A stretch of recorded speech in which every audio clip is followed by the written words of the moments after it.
50% பெண்களுக்கான வாய்ப்புகளும் கொடுக்குறீங்கன்னா கூட இந்த சிச்சுவேஷன் ரெண்டும் ஒன்னா தானே இருக்கு.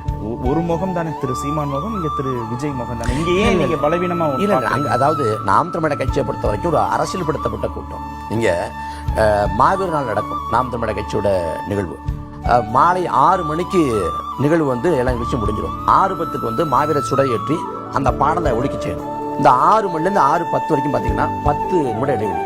லட்சம் பேர் கூடினாலும் அப்படியே நிசப்தமா இருக்கும், ஒரு சத்தம் வராது, அவ்வளவு ஒழுங்கா இருக்கும். அகவணக்கம் அப்படின்னு சொன்னா ஒட்டுமொத்த கூட்டமும் கவனிக்கும். ஆனா தலைவரோட பேரை சொன்னா ஒட்டுமொத்த கூட்டமும் ஆர்ப்பரிக்கும். அந்த கட்டுக்கோப்பு, அந்த ஒழுங்கு, அந்த நேர்த்தி உண்டு.